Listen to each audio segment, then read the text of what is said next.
우리가 한치의 오차도 용납하지 못한다고 얘기할 때 뭐라고 얘기를 하냐면 추호의 어긋남도 없다. 그런 말씀을 쓰시죠. 그죠? 이게 추호가 어디서 온 단어인지 잘 모르실 겁니다. 추호는 가을 추자에 터럭 호자입니다. 즉, 가을이 되면은 짐승들한테 털이 많이 나잖아요. 이 짐승 털을 일일이 다 헤아린다는 뜻입니다. 그러니까 얼마나 꼼꼼하게 헤아리겠습니까? 그래서 추호의 여지도 없다는 얘기는 가을날 짐승들 털을 하나하나 다 가장 많이 털이 났을 때 그 털을 헤아리듯이 조금의 오차도 조금의 어긋남도 없이 일을 처리해 나가는 완벽함을 얘기할 때 추호의 여지도 없다든지 그런 표현을 씁니다.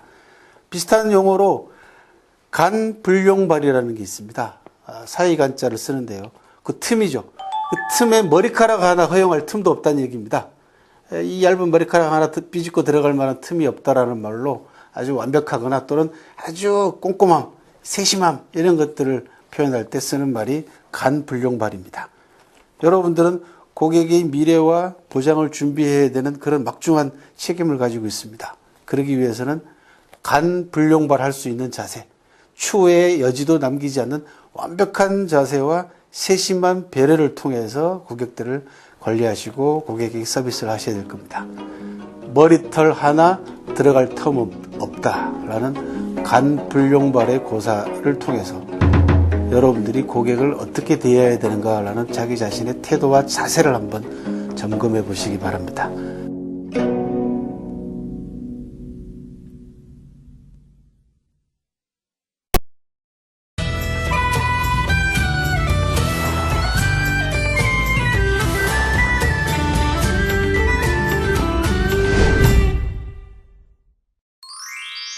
요즘은 뭐 자기 PR이 일반화되어 있긴 합니다만 그래도 우리 사회에서는 자기 자신을 자랑하거나 자기 자신을 앞세우는 것 자체가 굉장히 쑥스러운 일입니다.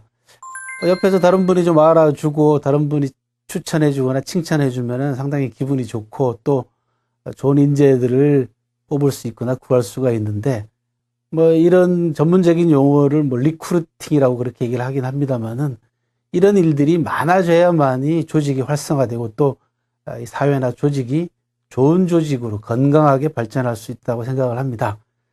이런 점에서 오늘 여러분들에게 중국 전국 시대 때 경쟁이 한참 치열하던 시대에 조나라의 평원군이라는 사람과 모수라고 하는 인재 이야기를 좀 할까 합니다. 평원군이 국가의 사신으로서 외교 사절로서 큰 임무를 띠고 강대국인 진나라의 사신으로 가게 됐는데요. 수행원들을 모집을 해야 됩니다. 그래서 한 20명 가까운 수행원들을 모집을 해야 되는데 19명은 어떻게 구했는데 한 사람을 못 구했어요. 그러자 모수라는 사람이 자기 스스로 나서가지고 좀 쑥스럽긴 합니다만은 나를 좀 데려가 주십시오라고 스스로를 추천합니다. 이게 여러분들도 잘 아시는 유명한 모수자천이라고 하는 사자성어입니다. 그래서 평원군이 모수에게 당신이 내 밑에서 밥을 몇 년이나 먹었어? 라고 물어보니까 모수가 3년 먹었습니다. 라고 얘기를 합니다. 그랬더니 평원군이 3년씩이나 내 밑에서 밥 먹었는데 아직 한 번도 자기 자신의 능력을 제대로 발휘해 본 적이 없는 사람을 내가 뭘 믿고 이 중요한 일의 수행원으로 데려갈 수 있겠느냐. 그러면서 평원군이 송곳이 자루 속에 들어있으면 삐져나오게 돼 있기 마련이다. 무슨 말씀이냐 그러면 인재는 어딜 갖다 놔도 자기 능력을 발휘할 수 있기 때문에 당신이 재주를 가지고 있다면 어떤 형태로든지 능력을 발휘했을 건데 주머니 속에 송곳이 들어있으면 삐져나오듯이 능력을 발휘했어야 될 텐데 3년 동안 아무것도 한 게 없지 않냐 이렇게 비꼽니다. 그랬더니 모수가 쓴웃음을 지으면서 받아칩니다. 뭐라고 받아치냐 그러면 언제 자루 속에 넣어주기나 했소 라고 받아칩니다. 무슨 말씀이냐 그러면 인재에게 자기 능력을 발휘할 수 있는 기회를 줘보기나 했냐라는 그런 반박이었습니다. 평원군이 그럴듯하다고 생각을 해서 모수를 수행원 쪽의 일원으로 뽑아서 같이 데리고 진나라로 갑니다. 모수는 나머지 19명보다 훨씬 단 한 사람의 힘으로 훌륭하게 자기 임무를 수행했을 뿐만 아니고 강대국인 진나라의 코를 납작하게 만들고 돌아오게 됩니다. 3년 동안 두각을 드러내지 못하고 있던 모수가 단 한 번의 활력으로 자기 자신의 능력을 확실하게 보여준 이 이야기가 모수자천이라고 하는 유명한 고사성어입니다. 여러분들 주변에 수많은 인재들이 때를 기다리고 있는 인재들이 수도 없이 반짝반짝 눈을 반짝이면서 기다리고 있습니다.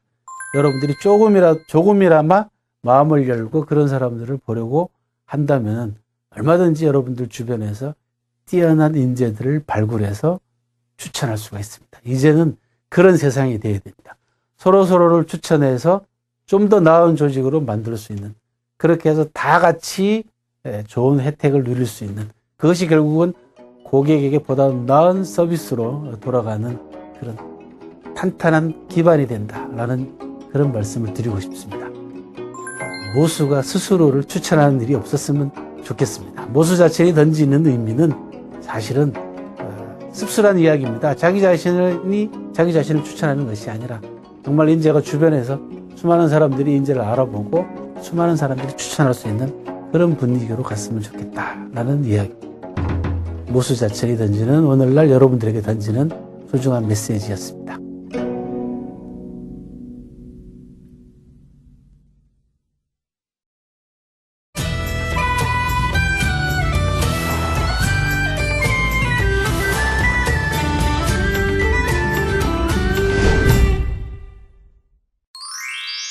누군가에게 큰 은혜를 입었을 때 우리는 뭐라고 표현하냐 그러면은 백골난망이다, 그렇게 표현을 합니다. 백골은 물론 죽은 시체를 얘기를 하겠죠. 그래서 죽을 때까지 잊기 어렵다, 잊지 않겠다라는 말로 백골이 난망이다라는 말을 씁니다. 비슷한 표현으로 몰치난망이라는 게 있습니다. 몰치는 뭐냐 그러면 이가 다 빠진다라는 뜻입니다.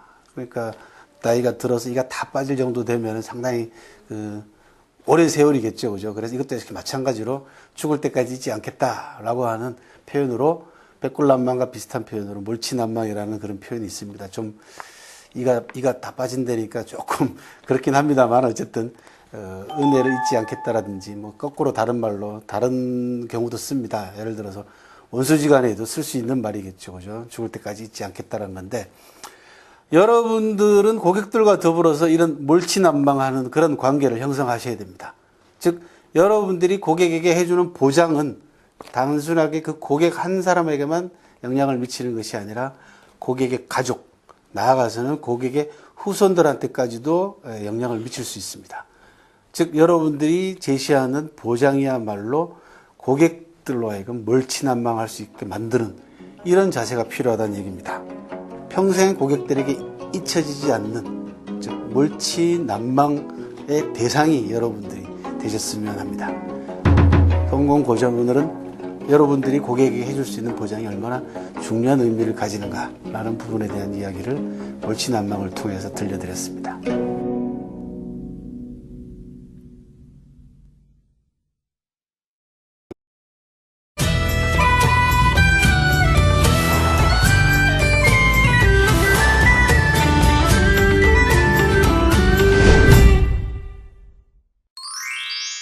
우리 정치권에서 심심치 않게 회자되었던 고사성어 가운데 미생지신이라는 고사성어가 있습니다. 정치가들은 자기 입맛대로 이 부분을 해석을 했습니다. 미생의 믿음이란 뜻인데 이 이야기의 전모를 들려드리면 이렇습니다. 미생이 한 여자와 다리 밑에서 만나기로 약속을 합니다. 그런데 갑자기 비가 내려서요. 세차게 비가 몰아쳐서 물이 점점 시냇물이 불어납니다. 물이 점점 다리 위까지 육박을 하고요. 기둥 밑에서 기다리고 있던 미생은 이 물 때문에, 불어나는 물 때문에 어찌할 바를 모릅니다. 점점 더 물이 불어납니다. 보통 사람 같았으면 얼른 시내에서 벗어나서 안전한 곳으로 대피해야 됨에도 불구하고 미생은 그 여자와 이 장소에서 만나기로 했다라고 하는 그 약속 때문에 결국은 다리 기둥을 부둥켜 안고 물에 빠져서 죽는 그런 이야기입니다. 여기서 나온 사자성어가 미생지신, 미생의 약속 또는 미생의 믿음이라는 뜻입니다. 미생 얼핏 보면 굉장히 고지식하죠, 그죠? 예, 고지식합니다. 이거 여자가 꼭 뭐 다리 밑에 그 기둥에서 만나야 됩니까?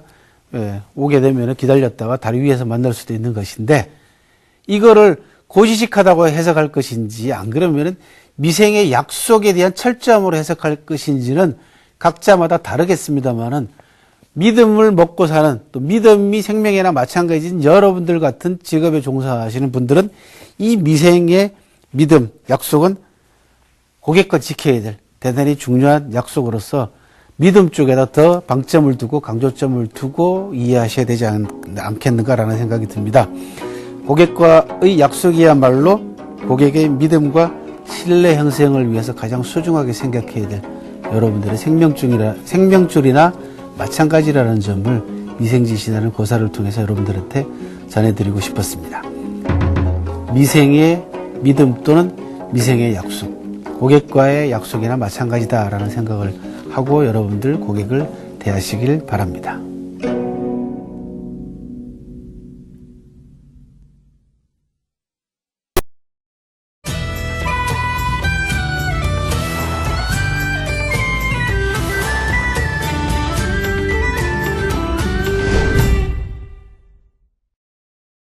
삼국지, 남성분들은 대단히 좋아합니다만은 그래도 여성분들도 삼국지에 관해서는 아마 대체로 주인공들 이름은 들어보셨을 겁니다.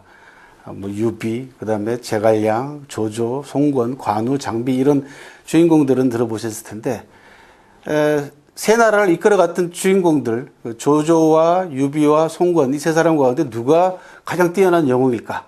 이런 걸 놓고 역대 수많은 사람들이 색다른 평가들을, 서로 다른 평가들을 내려왔습니다. 최근에 들어와가지고 이 세 사람에 대한 평가 가운데 가장 높은 점수를 받는 사람은 조조입니다. 소설 속에서는 조조가 간웅으로 아주 좋지 않은 악역으로 표현되고 있습니다만 실제로 역사 속의 조조의 모습은 세 사람 가운데서도 가장 유능하고 뛰어난 리더다라는 평가를 받는데요. 조조가 이런 평가를 받는 데는 다 나름대로 이유가 있습니다. 그 가운데서도 오늘은 조조가 죽기 전에 남긴 그 유언 한마디만 소개해드리도록 하겠습니다.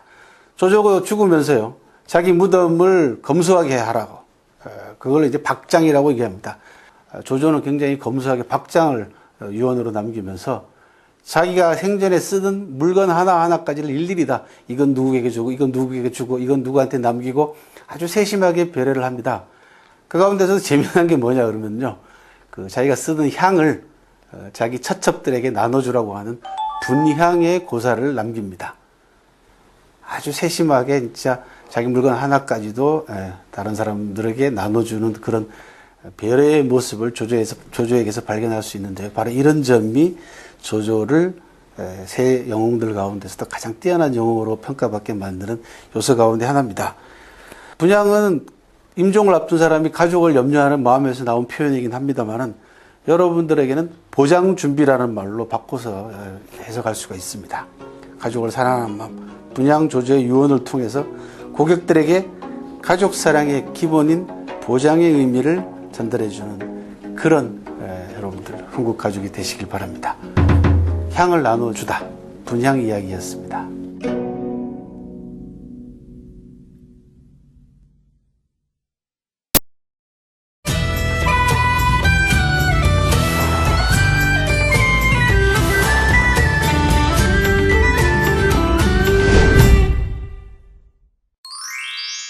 중국 4대 미녀 하면은 누구누구인지 아시죠? 그죠? 중국 4대 미녀 하면은, 당장 떠오르는 게 누구요? 양귀비. 예. 그 다음에 삼국지에 나오는 초선. 그 다음에 여러분들 잘 모르시죠? 왕소군이라고 해서 한나라 때 흉노족에 시집간 유명한 미인이 있고요. 또 한 사람은 가장 오래 전의 사람인데 서씨라는 미녀가 있습니다. 서씨는 원래 월나라 여자였습니다. 오나라하고 월나라가 싸우다 보니까 월나라 입장에서 미인계를 써가지고 오나라 왕을 방탕한 생활로 빠뜨리기 위해서 서씨라는 미녀를 뽑아서 가무를 훈련을 시켜서 오나라 왕에게 보내서 오나라 궁전을 혼란스럽게 만듭니다. 미인계를 써서. 그래서 결국 월나라가 오나라를 멸망시키는데 가장 큰 역할을 한 사람이 서씨라는 미인입니다. 근데요, 이 서씨가 쏘가리를 했어요. 오늘날로 보자면은 이게 위가 안 좋았던 것 같아요. 그래서 가끔 한 번씩 위에 통증이 오면은 가슴을 부여잡고 인상을 찌그렸습니다. 이렇게 인상을 찡그립니다. 근데 이쁜 여자가 하면은 뭐든지 다 이뻐 보인다고 그러는지 모르겠지만 서씨가 찡그리는 모습도 예뻤대요. 그래서 서씨 주변에 살던 사람들, 처녀들이 전부 다 서씨의 찡그리는 모습을 따라했답니다. 못생긴 여자가 따라하니 얼마나 보기가 싫었겠습니까? 얼굴을 찡그리니까. 여기서는 유명한 두 글자의 단어가 빈축이라는 단어입니다. 여러분들 빈축이라는 단어 많이 쓰시잖아요. 빈축 산다. 그런 얘기를 많이. 빈자나 축자나 다 무슨 뜻이냐 그러면 찡그린다는 뜻입니다. 그래서 서씨 옆 동네에 살던 동시라는 여자가 서씨의 찡그리는 모습을 따라했다 해서 동시빈축이 나왔는데요. 나중에 이 단어가 뜻이 변해가지고 빈축을 산다라는 뜻으로 뜻이 바뀐 겁니다. 누군가가 하는 일을 따라하는 걸 얘기를 합니다. 그 못난 짓까지도 안 좋은 행동까지도 또는 안 좋은 언행까지도 따라한다라는 뜻입니다. 그래서 주변 사람들의 인상과 주변 사람들의 눈살을 찌푸르게 한다 해서 빈축을 산다라는 뜻인데요. 어떤 일을 이루기 위해서는 자기 스스로 고민하고 자기 스스로 노력을 해야 됩니다. 누군가가 이 일을 해가지고 잘 해놨다고 해서 그 일을 덥석 가져와서 따라한다든지 또 실적만 좋은데 방법은 아주 나쁜 방법을 썼는데도 불구하고 실적이 좋다고 해서 그 방법까지도 따라하게 되면 빈축을 살 수밖에 없는 겁니다. 당장의 성과와 당장의 효과 때문에 남을 따라하거나 좋지 않은 방법을 여러분들이 받아들일 것이 아니라 자기 자신만의 방법으로 자기 자신만의 창조적인 방법으로 정당하게 성공할 수 있는 그런 길을 찾으셔야 되겠습니다. 빈축, 재미난 단어였습니다. 빈축 사지 않도록 하십시오, 여러분. 네, 여러분들만의 방법으로 성공하는 것이 진정한 성공의 길입니다.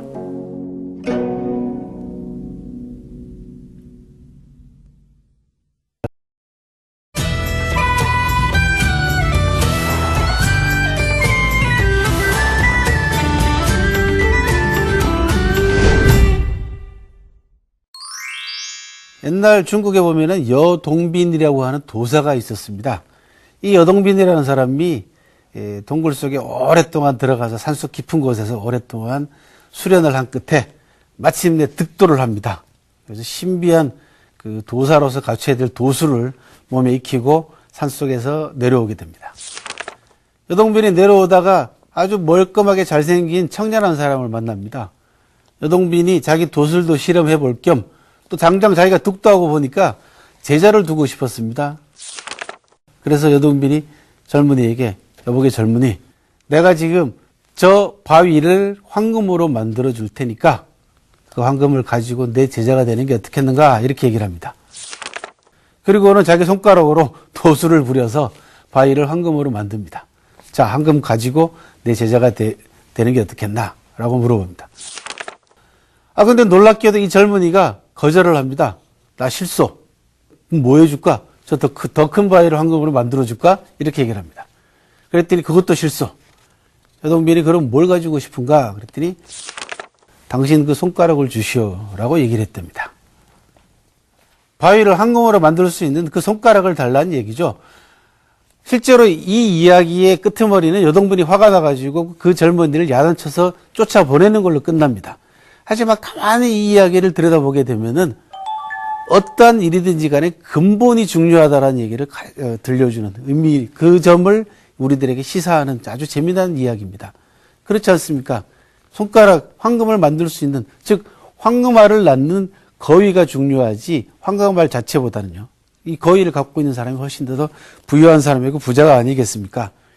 당장 눈앞에 있는 이익을 우리가 취하려고 하기보다는 장기적으로 내다봤을 때 여러분들과 동료들과 조직에 또 나아가서는 고객들에게 더 큰 이익을 가져다 줄 수 있는 부분들, 그런 기본이 있다면은 그쪽으로 여러분들이 관심을 기울이셔야 된다는 얘기입니다.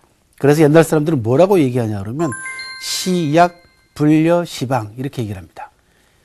시약이라는 것은 약을 준다는 뜻입니다. 약을 주는 것보다는 처방전을 주어라 그렇게 얘기합니다.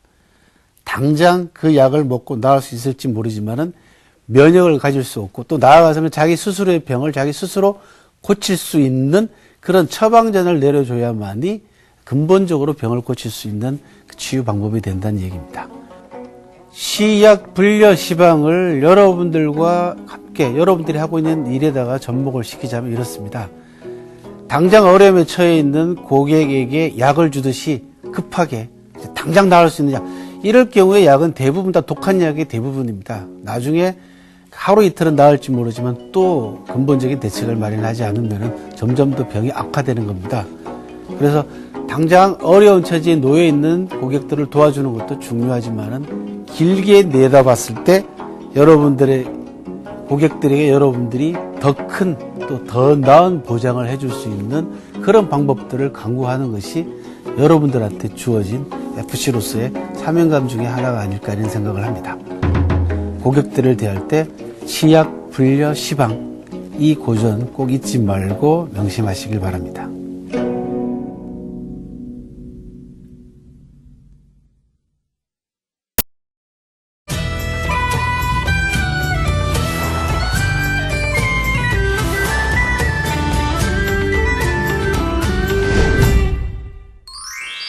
지금으로부터 한 2650여 년 전에요. 그 중국 춘추 시대 때 제나라 황공이라는 리더가 있었습니다. 이 황공은 자기를 활로 쏘아 죽이려고 했던 원수인 관중을 재상으로 기용하는 아주 파격적인 인재 기용책을 보여주는데요. 관중을 기용하면서 자기가 천하의 패주가 될 수 있느냐 그 방법을 관중에게 물어봅니다. 이때 관중이 뭐라고 얘기를 하냐 그러면 첫 번째는 사람을 아셔야 됩니다. 지인이라는 얘기를 하고요. 아셨으면 쓰셔야 됩니다. 라고 하는 용인을 얘기하고 쓰되 소중하게 써야 됩니다. 라고 얘기를 합니다. 중용이라고 합니다. 그리고는 맡기십시오. 라고 얘기합니다. 제일 마지막으로 관중은요. 이 네 단계를 모두 실천하고도 소인배를 가까이 하면 안 됩니다. 소인배를 멀리 하십시오. 라고 하는 원소인 이 5단계의 리더십을 얘기를 합니다. 인재는 얻기가 힘듭니다. 하지만 그 얻기 전에 인재를 알기도 쉽지 않습니다. 어느 조직이 됐든 어떤 나라가 됐든 간에 인재를 아는 작업이 아는 일이 가장 기초가 되어야 되겠습니다. 그래서 관중도 사람을 아는 지인을 제일 먼저 거론했던 겁니다. 중국말에 이런 말이 있습니다. 인재난득 2차 난지다. 인재는 얻기도 어렵지만 알기도 어렵다. 인재를 알아보는 눈 이런 것들이 리크루팅을 비롯해가지고 여러분들 활동에 대단히 중요합니다.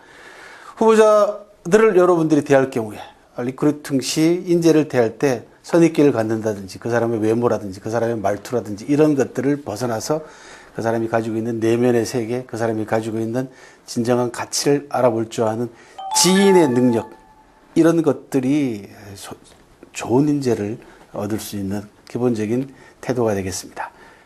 인재는 얻기도 어렵지만 알기도 어렵습니다. 인재를 알아가는 지인의 훈련을 여러분들이 평소 때 많은 사람과 더불어서 대화를 통해서 갖추어 주시면 좋은 인재를 얻는 첫걸음이 될 것 같습니다.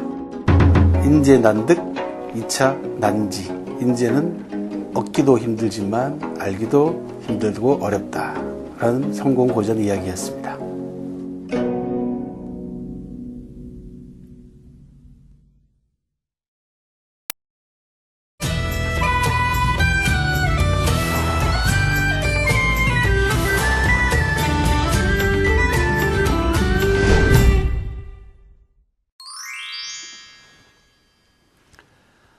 성공으로 가는 고전 이야기를 여러분들한테 들려드리고 있는 김영수입니다. 저 한 3000년 전쯤에 주공이라고 하는 한 사나이가 인재를 얼마나 제대로 대접했는가 하는 유명한 일화가 남아 있는데요. 이걸 뭐라고 부르냐 그러면 일목삼착, 일반삼토 이렇게 8글자로 압축해서 표현을 합니다. 일목은 뭐냐로 목욕을 한번 한다라는 뜻입니다. 삼착은 움켜진다, 3번 움켜진다라는 뜻이에요. 주공이라는 사람이 목욕을 하고 있는데 손님이 쳐다옵니다. 그래서 목욕을 채 마치지 못하고 젖은 머리카락을 한번 움켜쥐고 나와서 손님을 맞이합니다. 제대로 말리지도 못한 채. 또 들어가서 마저 머리를 말리려고 목욕을 하는데 또 손님이 쳐다와요. 이렇게 해서 한 번 목욕하는데 3번이나 머리카락을 움켜쥐고 나와가지고 사람을 만났다라고 해서 일목삼착이라고 하는 4글자가 탄생했고요. 또 하루는 밥을 먹다가 손님이 찾아오는 바람에 먹던 음식을 토해내고 뱉어내고 손님을 맞이했다라는 얘기입니다. 그걸 한 번 밥 먹는데 3번씩이나. 이게 무슨 말씀이냐 그러면 주공이라는 사람이 인재를 얼마나 소중하게 대접했는가. 이 권력자이기 때문에 누가 찾아왔다 그러면 좀 기다리십시오라고 하고 나중에 먹던 거 다 먹고 목욕 다 하고 나와서도 충분히 맞이할 수가 있는데도 불구하고 신분 고하를 막론하고 누가 됐든 간에 자기 자신을 찾아온 사람에게 성의를 다해서 마음을 다해서 대우했다. 그런 이야기입니다. 이게 일목삼착 일반삼토라고 하는 유명한 8글자의 고사성어로 남아 있는데요. 여러분들이 고객을 대할 때도 뭐 정말 정성을 다해서 대하실 겁니다. 근데 저는 더 나아가서 같은 동료들끼리도 이런 자세가 필요하지 않을까라는 생각을 합니다. 같이 일하고 있는 사람에 대한 존중이야말로 고객의 존중으로 가는 첫 번째 단계가 아닐까라는 생각을 합니다. 물론 그 자리에는 자기 자신을 존중하는 자기 존중감이 가장 중요하겠죠. 이런 것과 관련해서 오늘 여러분들에게 뭐라고 말씀드렸죠? 주공이 3번, 목욕 한 번 하다가 3번 머리카락을 잡고 나왔다. 일목삼착. 밥 한 끼 먹는데 손님이 쳐다오는 바람에 3번씩이나 먹던 걸 뱉어내고 나와서 손님을 대우했다. 라는 일반삼토. 일목삼착 일반삼토 이야기를 인재와 더불어서, 인재 이야기와 더불어서 여러분들이 흔히 쓰는 용어로 리크루팅과 더불어서 설명을 드렸습니다. 일목삼착 일반삼토였습니다.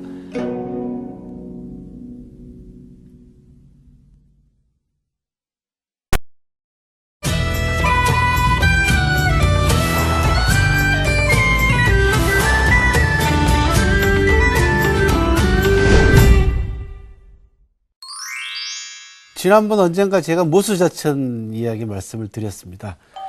리크루팅 관련해가지고 모수가 스스로를 자기 자신을 추천했다. 모수가 스스로를 추천하는 일이 없도록 여러분 주변에 있는 인재들을 언제든지 발굴해서 또 항상 눈여겨보셨다가 수시로 그 인재들을 추천할 수 있는 그 리크루팅의 중요성을 모수자천 고사를 통해서 옛날 이야기를 통해서 전해드린 바가 있습니다. 모수자천 이야기는 이렇게 이어집니다. 모수가 수행원으로 평안군을 따라가서 큰 공을 세웁니다. 모수가 가지고 있는 용기와 그 다음에 자기 자신의 말솜씨를 통해서 정말 큰 공을 세우고 돌아옵니다. 그랬더니 평안군이 모수를 칭찬해야 되겠는데 어떻게 칭찬하냐면 이렇게 칭찬합니다.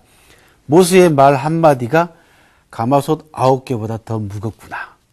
즉 몇 마디 안 되는 말을 가지고 다른 나라의 사신과 다른 나라의 지도자들을 완전히 굴복시켰다는 얘기입니다. 그러니 모수의 말솜씨가 얼마나 뛰어나고 또 얼마나 제대로 솜씨를 발휘했겠습니까? 일언구정이라는 이야기가 여기서 나옵니다. 말 한마디가 9개의 솥이라는 뜻입니다. 모수의 말 한마디가 어느 정도로 무겁고 또 신뢰성을 가지고 있는가라는 걸 보여주는 대표적인 사자성어인데요. 평원군으로 나아가서 한마디 더 합니다. 뭐라고 얘기하냐 그러면 모수의 말 한마디가 백만대군보다 더 강했다.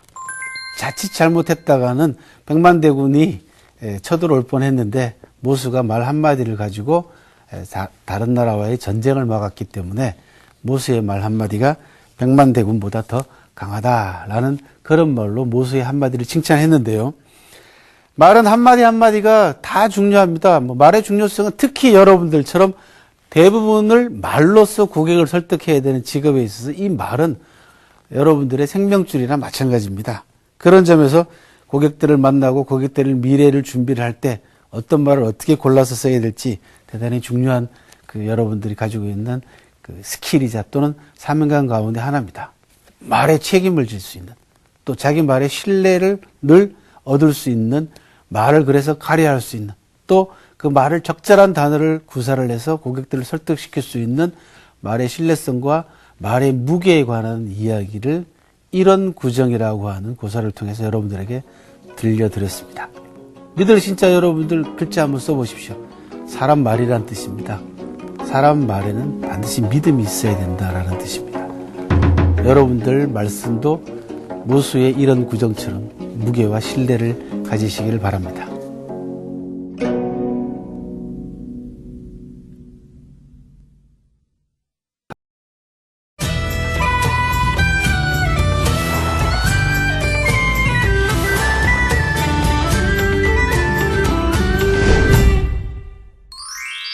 중국 고전에 이런 말이 있습니다.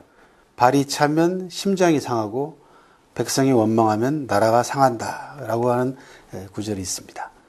발이 차면은 심장이 상하고 백성들이 원망하게 되면은 나라가 상한다. 나라가 위기에 처한다. 그런 말씀입니다. 무슨 말씀이냐 그러면 기본과 기초가 약하면 또 기본기가 부족하면 일이 제대로 시행되지 않는다라는 의미입니다. 모든 면에서 기본이 상하면 전체가 상하기 마련입니다. 큰 병도 작은 병으로부터 시작되는 것과 마찬가지입니다. 여러분들이 하시는 일의 기본은 완전한 상품을 가지고 완전 판매로서 또 그 실천을 통해서 고객에게 만족을 주는 것으로부터 시작합니다. 그런 기본 자세겠죠. 그죠? 이런 여러분들의 기본 실천을 통해서 흥국을 1등 기업으로 또 나 자신 스스로 1등 FC가 될 수 있는 그런 발판이 되는 겁니다. 여러분들이 스스로 그런 기본기를 실천하는 것 자체가 흥국의 근본을 만들게 되는 겁니다. 고객 만족, 이것이야말로 기본기입니다. 첫 번째 기본입니다. 무엇보다도. 발이 차면은 심장이 상하고 백성이 원망을 하면은 나라가 상한다. 여러분들이 고객을 만족시키지 못하면 여러분들 자신뿐만 아니라 흥국 전체에 악영향을 미치게 된다는 점을 꼭 기억하시기 바랍니다. 족한 상심이요 민원 상국이다. 발이 차면은 심장을 상하게 되고 백성들이 원망하게 되면 나라가 상한다라는 고전 한 구절이었습니다.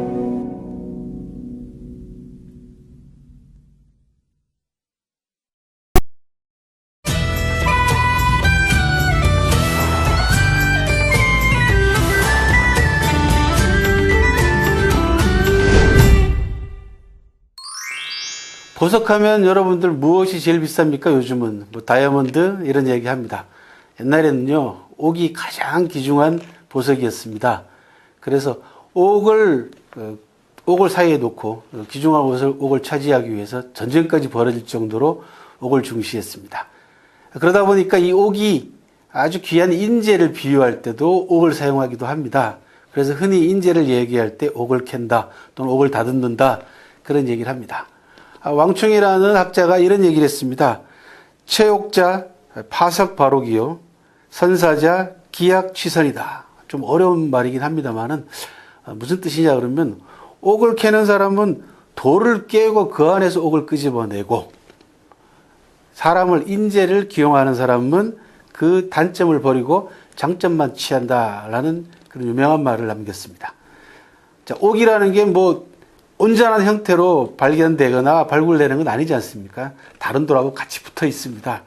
그 안에서 다른 돌을 깨내고 주변에 진정한 옥을 캐고 또 갈고 해야 되듯이 그러려면은 주변에 있는 돌들, 쓸모없는 돌들은 깨내야 됩니다. 즉 좋은 걸 캐내기 위해서는 나쁜 것들을 털어내야 된다 그런 얘기. 마찬가지로 인재를 고를 때도 그 인재의 단점만 보게 되면은 인재의 진정한 진면목을 제대로 볼 수 없다는 얘기입니다. 그래서 가능한 단점은 버리고 보지 말고 장점을 먼저 보는 그런 습관을 길러라. 그래서 인재의 눈을 보는.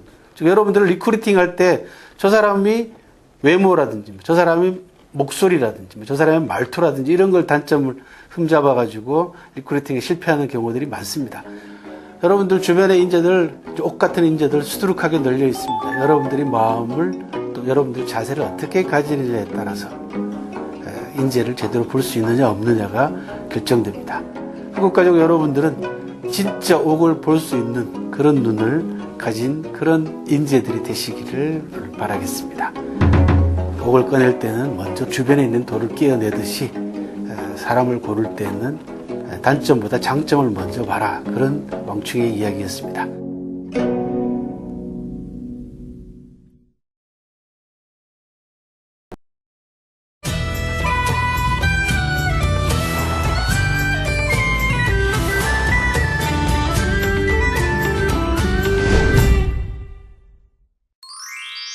우리 인체 구조를 보시면은 거의 대부분 다 한 쌍으로 이루어져 있습니다. 그죠? 눈, 콧구멍, 귀, 손, 발 그렇습니다. 유일하게 입만 하나입니다. 그래서 옛날 선인들이 늘 하는 얘기가 입 조심하라, 입 조심하라 그런 얘기 합니다. 한번 나간 말은 뱉어진 말은 주워 담을 수가 없기 때문에 이 말 자체가 결국은 그 사람의 모든 부분을 평가하는 때로는요 기준이 될 수가 있습니다. 춘추시대 때 진나라 헌공이라는 사람이 주변에 있는 여융족이라고 유흥족임 정벌에서 예쁜 여자를 잡아와서는 자기 아내로 삼습니다. 여희라고 하는 여자를 아내로 삼게 되는데요. 이 젊은 여자와 사이에서 아들이 태어납니다. 원래 본부인이 있는데 젊은 여자 사이에서 아들이 태어나니까 그러니까 나이가 들면은 어린 자식이 더 이뻐 보인다고 점점 이 어린 아들을 자기 후계자로 삼으려고 하는 그런 마음을 갖게 됩니다. 이 낌새를 눈치챈 여의가 끊임없이 임금에게, 국군에게 우리 뭐라고 얘기합니까? 백엔잎 송사라 그러네요. 헌공에게 백엔잎 송사를 해서 자기 아들을 이 후계자로 만들려고 음모를 꿉니다. 그러기 위해서는 가장 걸림돌이 되는 태자를 제거하는 일이 가장 급선무였습니다. 그래서 가는 곳마다 태자에 관한 나쁜 이야기들을 여의가 떠들고 다닙니다. 그래서 결과적으로 나중에 태자를 모함해서 스스로 자살하게 만드는 데 성공합니다. 그리고는 자기 어린 아들을 후계자로 만들긴 합니다만은 결과적으로는 신하들 사이에서 쿠데타가 일어나서 어린 아들 둘이 다 살해당한 아주 비극적인 결과를 초래하게 됩니다. 나중에 평론가들이 또 사마천을 비롯한 역대 평론가들이 뭐라고 얘기하냐면 여의의 그 입 때문에 정확하게는 치라고 있는데 이빨이라고 얘기를 합니다. 치아가 화근이 됐다 해서 치아위화라고 하는 네 글자로 여의의 그 말조심 못한 부분을 아주 신랄하게 비판을 하게 됩니다. 여러분들은 고객의 프라이버시나 고객의 정보를 반드시 지켜줘야 되는 그런 직업 윤리에 충실해야 되는 그런 직업을 갖고 계십니다. 그래서 말조심 하나가 여러분들의 어찌 보면은 여러분들의 직업 전체의 생명력을 좌우할 만큼 중요하다라는 말씀을 치아위화라고 하는 네 글자로 고전해서 여러분들이 메시지를 던져주고 있습니다. 고객의 정보는 곧 여러분들의 생명과도 같다라는 그런 자세로 일을 하시면 되겠고, 말조심하지 못하고 남을 헐뜯는 말을 하다가 결과적으로 자기 자신뿐만 아니고 자기 자식까지 잃어버린 춘추시대 때 여의라고 하는 여자, 치아위화라고 하는 네 글자를 가슴에 담아두시면 상당히 여러분들이 고객들 대할 때나 또 여러분들이 일을 해 나갈 때 도움을 받을 수 있으리라고 생각을 합니다.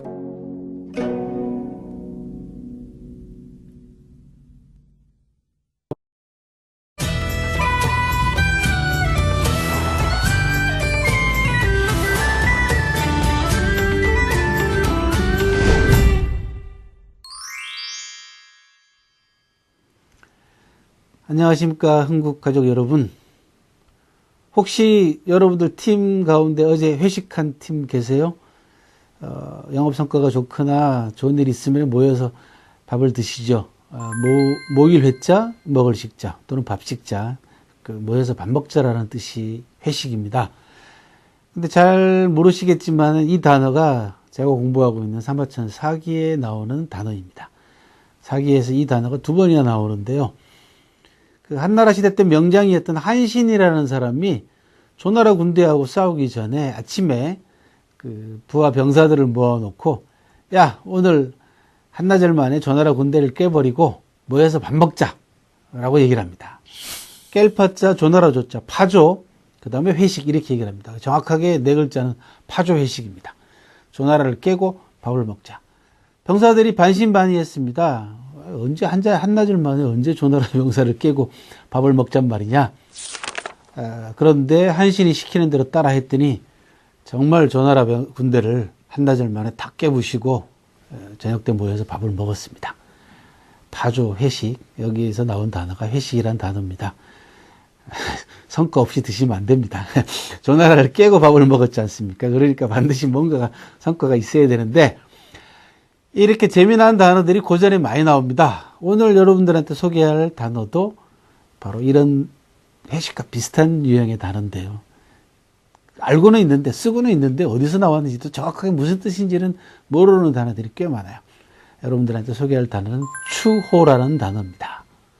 추호 많이 쓰시죠? 추호에 어긋남이 없다. 뭐 추호도 틀리면 안 된다. 이런 얘기합니다. 조금이라도 아주 미미한 부분이라도 틀리면 안 된다라는 정확성을 나타내는 단어로서 추호를 많이 쓰는데요. 원래 이 추호도 두 글자가 더 있습니다. 이석추호라고 합니다. 이석추호라는 건 전부 다 풀이하자면 무슨 뜻이냐 그러면 이익을 분석해 내는데 가을날 짐승털, 추호라는 단어가 가을날 짐승털이라는 뜻입니다. 가을이 되면은 짐승들이 털이 많이 나와요. 가는 털이 아주 많이 납니다. 이 가을에 나는 짐승 털을 일일이 다 헤아린다라는 뜻이죠. 그러니까 얼마나 꼼꼼하게 이 짐승 털을 헤아려야 되겠어요. 그래서 리석추호는 가을날 짐승 털을 분석해내고 헤아릴 만큼 꼼꼼하게 먼 일을 해낸다는 뜻인데, 원래는 사마천이라는 분이 자기가 모시고 있던 한나라 무제라는 사람의 경제정책을 비판하는 대목에서 나옵니다. 이게 세금 거두는 재정 담당관들이 백성들에게 세금을 뜯어내기를 가을날 짐승털 헤아리듯이 이석추호했다라는 뜻이에요. 그래서 부정적인 뜻으로 쓰긴 했습니다만은, 이걸 오늘날 현대 여러분들이 하고 계시는 일과 또는 영업과 연계시켜 보면은 고객들의 이익을 단 한 푼도 어긋나지 않게 정확하게 돌려줄 수 있어야 된다라는 뜻으로 쓰셔도 무방합니다. 그래서 추호에 어긋남이 없어야 된다. 이석추호처럼 진짜 가을날 짐승털을 세시는 것처럼 고객의 이익을 정확하게 계산해서 돌려주시면 고객의 정신적인 삶, 문화적인 삶 자체가 보장이 된다라는 점도 염두에 두시면은, 내가 하고 있는 일이 얼마나 자랑스럽고 또 얼마나 보람된 일인가라는 부분에 대한 자신감을 가지시라고 생각합니다. 추호의 어긋남도 없이 고객에게 이익을 돌려드리자. 이석추호 이야기를 여러분들에게 들려드렸습니다. 고맙습니다.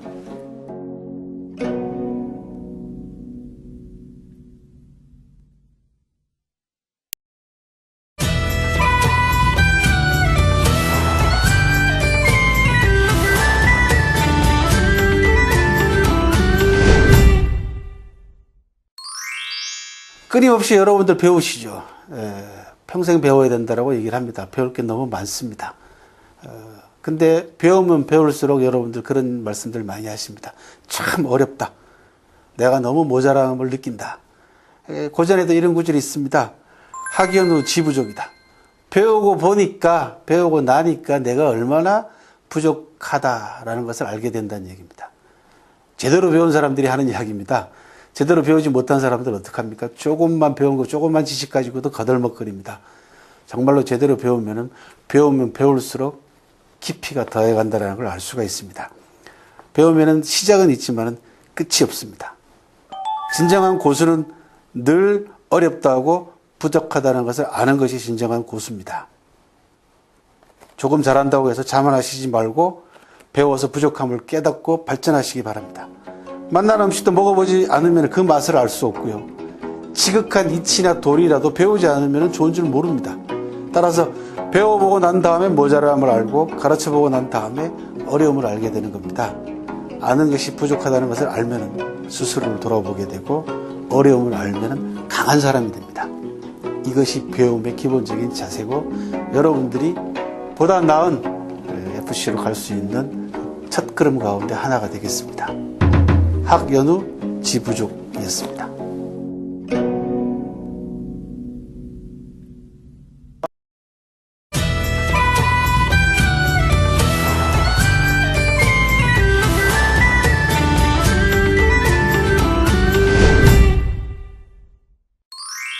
우리 인간은 대개 두 가지로 자기 자신을 표현한다고 합니다.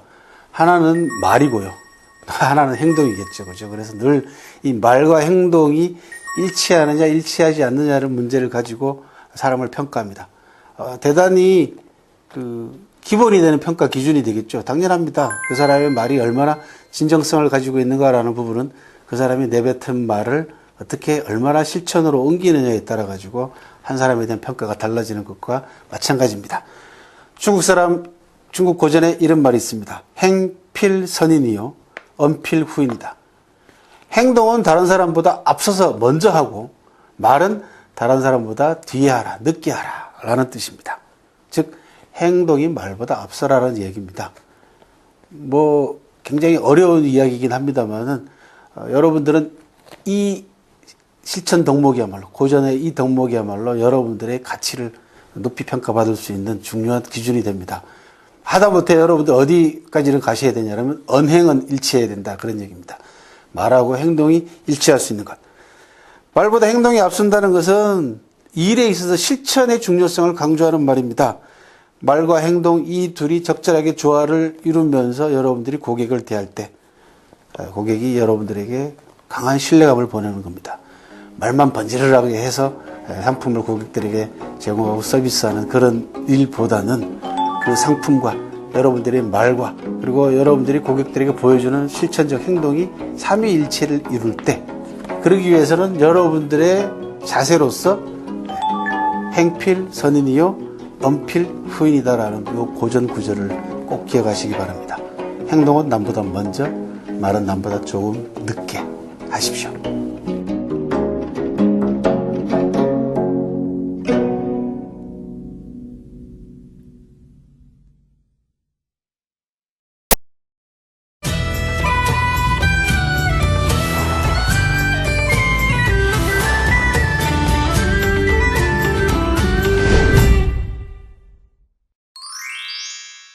인재 이야기가 자주 나옵니다. 세상을 이끌어 나가는 주역들이 다 인재 아니겠습니까? 그리고 그 인재들 가운데에서 리더가 나옵니다. 여러분들 모두가 인재이시고 또 리더가 될 것입니다. 또 중국 사람들은 이 인재를 어디다 비유하냐 그러면 이런 속담으로 비유합니다. 양가죽 천장보다 여우 겨드랑이 털로 만든 겉옷 하나가 낫다라고 하는 아주 재미난 속담이 있습니다. 양가죽 천장 가지고 아무리 좋게 옷을 만들어도 여우 겨드랑이 털로 만든 겉옷 하나만 못하다라는 말로 인재 한 사람의 중요성이 얼마나 큰 역할하고 큰 영향을 조직에 미치는가라는 부분에 대한 이야기였습니다. 이와 비슷한 이야기로 고전에는 이런 이야기도 나옵니다. 황금 누천 불이여 일연이라. 똑같은 이야기입니다. 황금을 수없이 쌓아놔도 뭐 천 단위가 되는 그죠? 천만금 황금을 쌓아 놓는 것보다는 어진 인재 한 사람만 못하다. 그런 이야기입니다. 불이여 일연. 현자는 어질다라는 뜻도 있지만은 유능하다라는 뜻도 있습니다. 한자에서. 그래서 황금을 아무리 많이 쌓아놔봤자 인재 한 사람만 못하다라고 하는 황금 누천 불이여 일연이라는 고전 한 구절로 인재의 중요성을 얘기를 하고 있습니다. 모든 일에도 다 마찬가지입니다만 여러분들이 종사하시고 계시는 보험 일에도 인재는 특히 중요합니다. 좋은 인재를 확보하기 위해서는 투명한 루트를 통하고 또 허심탄회한 여러분들의 자세를 통해서 또 인재를 기르고 또 인재를 알아보는 이런 인재들이 장차 한국의 그 생명이요 자산이 될 것입니다. 그래서 조직을 키워나가는 가장 큰 요소는 인재다. 황금을 아무리 쌓아놓는 것보다는 인재 한 사람이 낫다라는 얘기입니다. 황금 누천 불이여 일연. 성공으로 가는 지름길은 인재를 얻는 길로부터 시작됩니다. 좋은 인재 확보하셔서 조직을 번창시키고 또 여러분들 개인적으로도 성공하시는 그런 유능한 또 그리고 인간다운 그런 FC가 되시길 바랍니다.